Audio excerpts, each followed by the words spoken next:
ఈరోజు రైతు భరోసా నిధుల జమ ప్రక్రియ ఈ క్రమం లోపల సాయంత్రం వరకు సచివాలయం ఎదుట రైతు భరోసా ఉత్సవాలు ఇక్కడ రైతు భరోసా విజయోత్సవ సభను సెక్రటేరియట్ ఎదురుగా నిర్వహించే ఆలోచనలో ప్రభుత్వం ఉన్నది.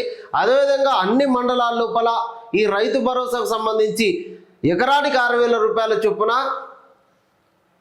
మొత్తం 9 ఎకరాల వరకు అంటే ఈ 9 రోజుల లోపల రైతు ఏ పొలం అయితే చేసిండో ఆ పొలానికి రైతు భరోసా ఖచ్చితంగా ఇస్తామని రేవంత్ రెడ్డి ప్రకటించిన విధంగా ఇప్పటికే డబ్బుల పంపిణీ కూడా పూర్తయిపోయింది. ఇవాళ రైతు భరోసా విజయోత్సవ సభను సెక్రటేరియట్ ఎదురుగా నిర్వహించే ఆలోచన లోపల ప్రభుత్వం ఉన్నది.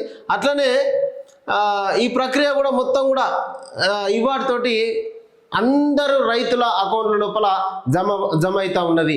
ఈ సమయానికి రైతులకు సకాలం లోపల పెట్టుబడి అందించారనే ఆనందం లోపల రైతులు ఉన్నారు.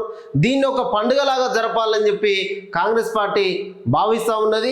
దానికి అనుగుణంగానే మండలాల లోపల ఈ రైతు భరోసా వేడుకల్ని ఘనంగా జరపాలని చెప్పి ప్రభుత్వం నిర్ణయించింది.